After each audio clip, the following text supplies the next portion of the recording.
Salam IT News, jumpa lagi di program berita kami. Hari ini kami akan informasikan tentang tercatat hingga hari Kamis 9 April 2020, pasien global yang didiagnosis terinfeksi virus komunis Tiongkok berjumlah lebih dari 1,51 juta orang. Ada lebih dari 88.000 orang meninggal. Di Eropa, Perdana Menteri Inggris Boris Johnson dikirim ke unit perawatan intensif karena kondisi kesehatannya memburuk. Epidemi di Italia dan Spanyol telah berkurang secara signifikan, sementara Jepang mengumumkan keadaan darurat kesehatan nasional pada hari Selasa 7 April 2020 malam, mencakup Tokyo juga prefektur di sekitarnya, seperti Osaka, Hyogo, dan Fukuoka. Mari simak berita selengkapnya. Boris Johnson pada hari Senin 6 April sore dikirim ke unit perawatan darurat rumah sakit karena kondisinya memburuk setelah 10 hari positif terinfeksi virus komunis Tiongkok. Kantor Perdana Menteri Inggris dalam sebuah pernyataannya menyebutkan bahwa Boris Johnson telah menunjuk Menteri Luar Negeri Dominic Raab untuk bertindak sebagai Perdana Menteri Inggris jika keadaan membutuhkan. Sampai Kamis 9 April, jumlah warga Inggris yang positif terinfeksi virus komunis Tiongkok sudah mencapai 60.733 orang, dengan penambahan kasus baru sebanyak 5.491 pada hari itu, sementara jumlah korban yang meninggal mencapai 7.097 orang.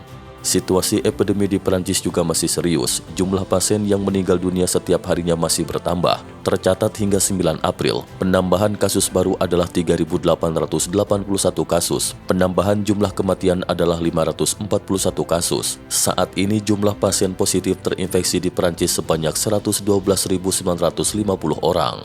Namun Italia dan Spanyol yang sebelumnya berada dalam situasi epidemi terburuk sekarang mulai mereda.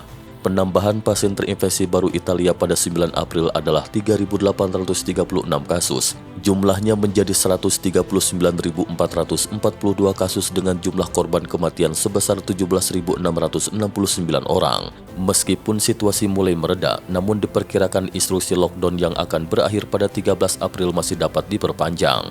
Mulai pekan ini, warga Lombardi diharuskan memakai masker saat mereka berada di luar rumah. Pemerintah daerah sebelumnya pernah berjanji untuk membagikan 10 juta lembar masker kepada penduduk setempat secara gratis. Spanyol pada 9 April menambahkan kasus infeksi baru sebanyak 6.278 orang sehingga secara total pasien terinfeksi adalah 148.220 orang dengan kematian sebanyak 14.792 orang. Tetapi jumlah pasien terinfeksi serta kematiannya telah menurun secara signifikan selama 4 hari berturut-turut. Data dari Komite Keadaan Darurat Kesehatan Spanyol juga menunjukkan penurunan. Tercatat hingga Senin 9 April jumlah pasien terinfeksi yang diizinkan keluar dari rumah sakit telah melebihi 48.000 orang. Hari Kamis 9 April, Jerman mencatat 5.633 kasus tambahan pasien yang positif terinfeksi virus komunis Tiongkok, sehingga secara total menjadi 113.296 orang dengan jumlah kematian sebanyak 2.349 orang. Dengan meredanya penyebaran, Jerman diperkirakan dalam 2 pekan ke depan akan mengizinkan sekolah dan bisnis untuk beraktivitas kembali. Pembatasan di perbatasan juga akan dilonggarkan, tetapi masih akan menerapkan dengan ketat social distancing, penggunaan masker ketika berada di luar rumah dan melarang adanya kegiatan berskala besar atau berkelompok.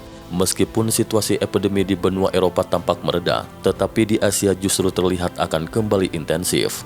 Jumlah orang yang positif terinfeksi di Jepang hingga hari Kamis 9 April pagi tercatat sebanyak 4.667 kasus. Perdana Menteri Jepang Shinzo Abe mengumumkan keadaan darurat kesehatan terhadap virus corona pada hari Selasa terhadap 7 prefektur termasuk Tokyo, Kanagawa, Osaka, Hyogo, dan Fukuoka. Pada saat yang sama, pemerintah Jepang juga mempersiapkan untuk program bantuan ekonomi yang bernilai 990 miliar US dollar. Perdana Menteri Abe mengatakan, keadaan darurat kesehatan akan berlaku kira-kira 1 bulan. Kita mengharapkan dukungan dari seluruh warga Jepang untuk meminimalkan segala kemungkinan yang dapat membuat infeksi. Kita perlu menyiapkan sistem medis dan menyatakan keadaan darurat berdasarkan alasan-alasan ini. 1ヶ月程度の期間を目安として、感染につながる人と人との接触を極力減らすため、国民の皆様にはこれまで以上のご協力をいただくこと。India sudah menjalani setengah dari periode lockdown seluruh negeri yang panjangnya 21 hari tetapi epidemi belum tampak mereda. Pada hari Kamis 9 April tercatat tambahan pasien terinfeksi baru sebanyak 565 orang, sehingga secara nasional berjumlah 5.916 dengan jumlah kematian sebanyak 178 orang.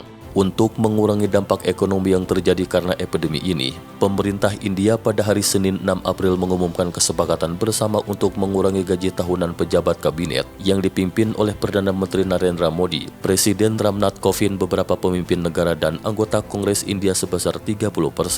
India juga merupakan negara pertama yang meminta kepada lembaga arbitrase internasional untuk menuntut pertanggungjawaban komunis Tiongkok atas penyebaran virus tersebut. Komisi Internasional Para Ahli Hukum India dan Asosiasi Pengacara India mengajukan pengaduan ke Dewan Hak Asasi Manusia Perserikatan Bangsa-Bangsa atas kebohongan komunis Tiongkok dalam mengungkapkan situasi sebenarnya dari epidemi di daratan Tiongkok yang kemudian menyebabkan virus menyebar secara global.